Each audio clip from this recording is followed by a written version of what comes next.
கை காது நடக்க முடியல. கை காது டவுன் ஆயிடுச்சு.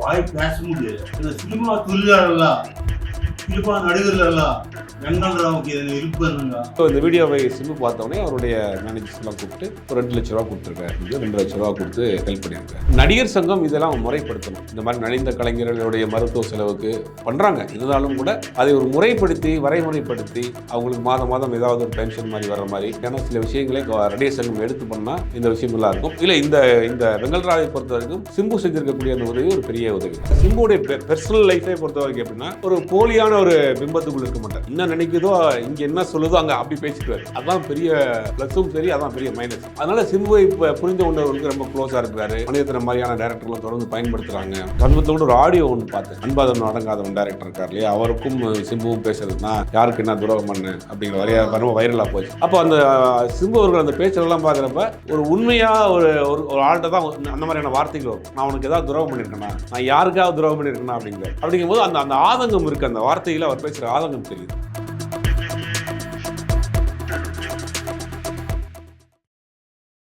வாகை தமிழ் நேயர்களுக்கு வணக்கம். இன்று நம்ம நேர்காணல நம்மோடு இணைந்திருக்கிறார் ஊடகவியலாளர் திரு சுபையர் அவர்கள். வணக்கம். வணக்கம். சமீபத்தில் வெங்கல் ராவ் அவர்கள், நடிகர் வெங்கல் ராவ் அவர்கள், எனக்கு உடல்நிலை சரியில்லை, ஏதாவது உதவி செய்யுங்க அப்படின்னு சொல்லி, சினிமாக்காரங்க எனக்கு உதவி செய்யுங்க அப்படின்னு சொல்லி ஒரு வீடியோ ஒன்று போட்டிருந்தாரு. இந்த வீடியோவுக்கு சிம்பு அவர்கள் ரெஸ்பாண்ட் பண்ணி 2 lakhs டொனேட் பண்ணியிருக்காரு. எந்த ஒரு நடிகர்களுமே ஒரு ஸ்டெப் எடுத்து வைக்காத நிலையில சிம்பு அவர்கள் இந்த மாதிரியான உதவி செஞ்சிருக்காரு. இதை எப்படி பார்த்து? இல்லை, சிம்புவை பொறுத்த வரைக்கும் பேசிக்காகவே கொஞ்சம் உதவுகிற ஒரு தன்மை இருக்குது, நிறையா பண்ணியிருக்காப்புல. சில விஷயங்கள் வெளியில் தெரியும், சில விஷயங்கள் வெளியில் தெரியாமல் பண்ணிகிட்டு இருக்கிறாரு. இந்த வெங்கல் ராவை பொறுத்த வரைக்கும் வடிவேலுடைய காம்பினேஷனாக நிறையா படங்கள் பார்த்துருப்போம். அந்த தேங்காய் காமெடியெல்லாம் கூட பார்த்துருப்போம். வெங்கல் ராவ் பேசிக்காக ஒரு ஃபைட்டர். ஆக்சுவலாக அவர் காமெடி ஆர்டிஸ்ட் கிடையாது. அவர் பேசிக்காக ஃபைட்டராக இருந்தவர். அவர் பேசக்கூடிய லாங்குவேஜ், அந்த ஸ்லாங்கு அதெல்லாம் பார்க்குறப்ப அவர் காமெடி ட்ராக் வந்தார். காமெடி பெரிய அளவில் பேசிகிட்டு இருந்தார். வடிவேலுடைய பல படங்களுக்கு அவர் ஒரு காமெடியை பண்ணிகிட்டு இருந்தார். சமீப காலமாக வடிவேலுடைய அவருடைய மார்க்கெட்டு கொஞ்சம் கம்மியானோடனே இவரும் ஃபீல்டில் இல்லை. திடீர்னு பார்த்தா ஒரு வீடியோ ஒரு வாரத்துக்கு முன்னாடி போட்டிருக்கிறார். இந்த மாதிரி ஒரு ஸ்ட்ரோக் வந்திருக்கு, எனக்கு கை ஒரு கை என்னால் ஆக்டிவாக இருக்க முடியல, ட்ரீட்மெண்ட்டில் இருக்கிறேன், ட்ரீட்மெண்ட்டுக்கு ஒரு நாளைக்கு 5000 ரூபாய்க்கு மேலே எனக்கு செலவாகுது, யாருமே இல்லை, என்னுடைய சொந்த ஒரு விஜயவாடா பக்கத்தில் ஒரு கிராமத்தில் இருக்கிறேன், முடிஞ்சால் ஹெல்ப் பண்ணுங்கன்னு ஒரு வீடியோ போட்டிருக்கார். வீடியோ 2-3 நாள் ஆச்சு. பலரும் அதை பார்த்துட்டு கடந்து போயிருக்காங்க. சில பேர் செய்யறதுக்கு முயற்சி பண்ணியிருக்காங்கன்னு தெரியல. டக்குன்னு இந்த வீடியோவை சிம்பு பார்த்தோன்னே அவருடைய மேனேஜர்ஸ் எல்லாம் கூப்பிட்டு ஒரு 2 லட்ச ரூபா கொடுத்துருக்கேன் அப்படின்னு சொல்லி 2 லட்ச ரூபா கொடுத்து ஹெல்ப் பண்ணியிருக்காரு. இந்த சினிமாவை பொறுத்த வரைக்கும் வெளியில் நம்ம நிறையா பேர் சினிமாவில் ஒரு பெரிய ஜட்ஜாக பார்த்துருப்போம், பெரிய பெரிய போலீஸ் ஆஃபீஸர்ஸாக பார்த்துருப்போம், பெரிய செலிப்ரிட்டியாக பார்த்துருப்போம். ஆனால் ரியல் லைஃப்பில் அவங்க வாழ்க்கையில் ரொம்ப கஷ்டமான ஒரு இதாக இருக்கும். எல்லாரும் அப்படி இருக்க மாட்டாங்க. பெரும்பாலான அவர்கள் அந்த மாதிரியான ஒரு வறுமையில் இருக்கிறாங்க. அந்த நேரங்களில் அவங்க பெருசாக காசை சேர்த்து நம்ம போண்டாமணியாக இருக்கட்டும், செல்லத்துறைன்னு ஒரு காமெடி நடிகராக இருக்கட்டும், ஒரு 2 படங்கள் விஜயகாந்தை வச்சு எடுத்த மாநகர் காவல் மாதிரி படங்கள் எடுத்த தியாகராஜன் ஒரு டைரக்டர். அவரெல்லாம் பார்த்தீங்கன்னா திரைப்படக் கல்லூரியில் படித்தவர். மாநகர காவல்னு விஜயகாந்தை வச்சு ஒரு பெரிய ஹிட் படம் கொடுத்தவர். கடைசியில் வாய்ப்புகள் இல்லாமல் வடபழனி ஏவிஎம் ஸ்டுடியோவுக்கு ஏற்ற மாதிரி இருக்க ஒரு பிளாட்ஃபார்மில் கிடந்தார். கடைசியில் அங்கே இறந்து போனார். அம்மா உணவகத்தில் சாப்பிட்டுட்டு அங்கே ஓரமாக படுத்துக்கிட்டு அப்படியே வாழ்க்கைக்கு போயிடுச்சு. இந்த மாதிரி சினிமா பலரை உயரத்துக்கு தூக்கி விட்டுரும். சில பேர் ரொம்ப இதாக போயிடுவாங்க. அது சின்ன சின்ன கேரக்டர் நடிக்கக்கூடியவர்கள்லாம் ஒரு ஸ்டேஜுக்கு மேலே அவங்க ஓரளவுக்கு சம்பாரித்து செட்டில் ஆகிடுவாங்க. சில பேர் காசு பணம் பெருசாக சேர்க்க முடியாமல் கடைசியில் இந்த மாதிரி உடல்நிலை பாதிக்கப்பட்டு ரொம்ப முடியாமல் போயிருக்கிறாங்க. நிறைய பேர் அது மாதிரி சினிமாவில் சொல்லலாம்.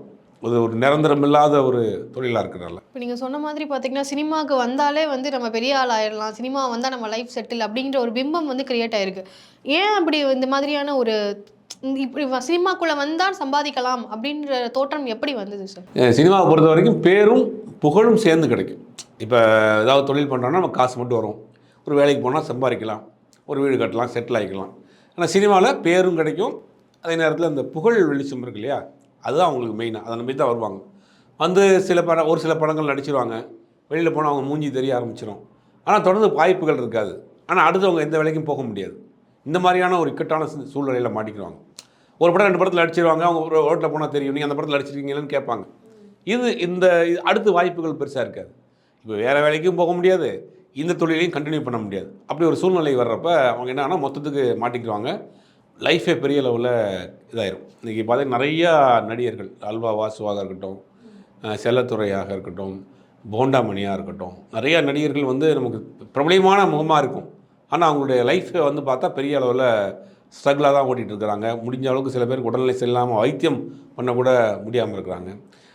சில நடிகர்கள், பெரிய நடிகர்கள், இந்த மாதிரி சிம்பு மாதிரியான நடிகர்கள் கொஞ்சம் அவங்களுக்கு உதவி பண்ணுவாங்க. இருந்தாலும் கூட நடிகர் சங்கம் இதெல்லாம் முறைப்படுத்தணும். இந்த மாதிரி நலிந்த கலைஞர்களுடைய மருத்துவ செலவுக்கு பண்ணுறாங்க. இருந்தாலும் கூட அதை ஒரு முறைப்படுத்தி, வரைமுறைப்படுத்தி, அவங்களுக்கு மாதம் மாதம் ஏதாவது ஒரு பென்ஷன் மாதிரி வர்ற மாதிரி, இந்த மாதிரியான ஒரு உடல்நிலை சரியில்லாமல் போகிறப்ப அவங்களுக்கு காப்பாற்றுறதுக்கு உண்டான ட்ரீட்மெண்ட்டுக்கு செலவுக்கு, இதெல்லாம் நடிகர் சங்கம் வந்து எப்படி ஒரு கவர்மெண்ட் எப்படி பண்ணுறாங்களோ அந்த மாதிரியான சில விஷயங்களை நடிகர் சங்கம் எடுத்து பண்ணால் இந்த விஷயம் நல்லாயிருக்கும். இல்லை, இந்த வெங்கல்ராவை பொறுத்த வரைக்கும் சிம்பு செஞ்சுருக்கக்கூடிய அந்த உதவி ஒரு பெரிய உதவி தான். சினிமாக்குள்ளே வர்றது தான் கஷ்டம் அப்படின்னு பார்த்தா சஸ்டெயின் பண்ணுறதுமே வந்து ஒரு கஷ்டமாக இருக்குது. ஸோ இப்படிப்பட்ட ஒரு துறையை வந்து இத்தனை பேருக்கு ஆனாலும் டிமாண்ட் இருந்துகிட்டே தான் இருக்குது. அதற்கான காரணம் என்ன? காரணம் புகழ் தான். இப்போ நம்ம நீங்கள் ஒரு 1000 கோடிக்கு அதிபதியாக இருக்கக்கூடிய ஒருத்தராக இருப்பார். அவர் ரோட்டில் போனாலும் யாருக்கா தெரியுமா? ஒரு படத்தில் சின்ன ஒரு கான்ஸ்டபிளாக நடிச்சிருப்பார். ஆனால் அவரை பார்த்தா 10 பேர் ஃபோட்டோ எடுப்பாங்க, செல்ஃபி வாங்குவாங்க. இந்த ஒரு புகழ் இருக்கு இல்லையா, அது ஒரு பெரிய போதை. இந்த புகழில் வந்து மாட்டிக்கிட்டாங்கன்னா அரசன் கூட ஆண்டையாக போயிடுவான். பெரிய பெரிய ஆட்கள்லாம் வந்து அதில் வந்து மாட்டி ஒன்றுலாம் போயிருப்பாங்க. அந்த கிரேஸ் இருக்குல்ல, அது வந்து ஒரு பெரிய ஒரு அடிக்ட். அதில் தான் நிறைய பேர் மாட்டிக்கிறாங்க. நிறைய பேர் அரசாங்க வேலையை விட்டுட்டு வந்து சினிமாவில் இருக்காங்க. நான் பெரிய பெரிய ப்ரொஃபஷனில் இருந்தவங்கலாம் விட்டுட்டு வந்து இதில் ஜெயிக்க முடியாமையும், ஊருக்கும் போக முடியாமையும், வானத்திலையும் இல்லாமல் பூமியும் இல்லாமல் நடுவில் அந்த இடத்துல அன்றாட வாழ்க்கையை ஓட்டுறதுக்கே கஷ்டப்பட்டுட்டு இருக்காங்க. நிறைய பேரை பார்க்குறோம். அதில் வர்றவங்க எல்லாருமே அப்படி ஆயிடுறாங்களான்னா அப்படி கிடையாது. முயற்சி செஞ்சு வெற்றி பெறவங்களும் இருக்காங்க. வெற்றி பெற்று அந்த வெற்றியை தக்க வச்சுக்கிட்டவங்களும் இருக்காங்க. வெற்றி பெற்றும் அதை தக்க வைக்க முடியாமல் போனவங்களும் இருக்காங்க. வாய்ப்புகளே கிடைக்காம போனவங்களும் இருக்காங்க. இப்படி பல வெரைட்டி இருக்குது உள்ள. அதில் வந்து இந்த மாதிரியான சிறு நடிகர்கள்லாம் வந்து அவங்களாம் ஃபெமிலியராக அவங்களாம் தெரியும். ஆனால் அவங்களுக்கு தொடர்ந்து வாய்ப்புகள் இல்லை. ஒரு காலகட்டத்தில் வாய்ப்புகள் அவங்களுக்கு கிடைக்காம போயிடும். அப்படிங்கும்போது கடைசி காலத்தையும் அவங்க வந்து ஓட்டுறது வந்து ரொம்ப கஷ்டமாக இருக்கும்.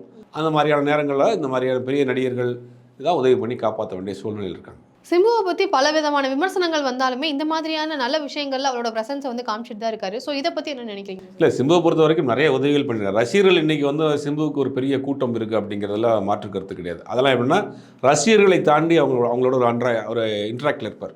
அவங்களோட ரொம்ப நெருக்கமாக இருப்பார். சமீபத்தில் கூட ஒரு ஆடியோ ஒன்று பார்த்தேன். அதாவது அந்த அன்பாதம் அடங்காதவன் டைரக்டர் இருக்கார் இல்லையா, அவருக்கும் சிம்புவும் பேசுறது, நான் யாருக்கு என்ன துரோகம் பண்ணேன் அப்படிங்கிற ரொம்ப வைரலாக போச்சு.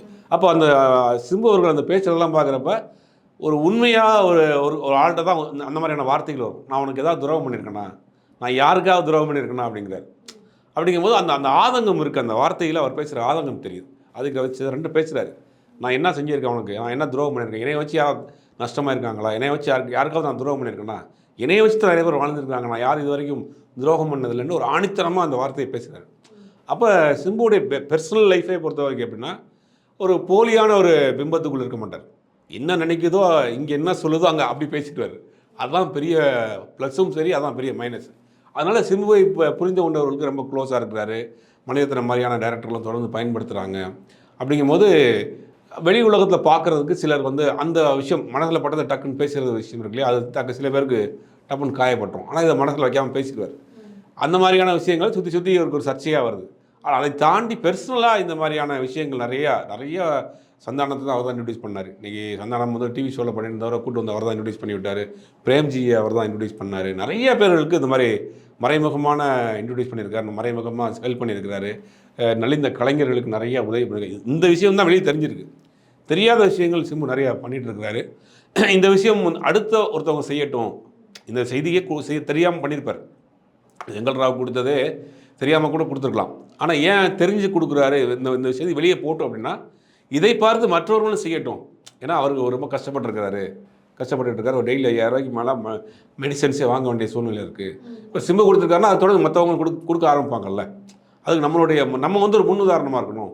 நம்ம ஃபஸ்ட்டு இதை எடுத்து வைப்போம் அப்படிங்கிற ஒரு விஷயத்தை பண்ணியிருக்கிறாரு. உண்மையிலே இது ஒரு பாராட்டக்கூடிய விஷயம் தான். சிம்பு அவர்களை குறித்து பல செய்திகளை நம்மக்கிட்ட பகிர்ந்துக்கிட்டீங்க. ரொம்ப நன்றி சார்.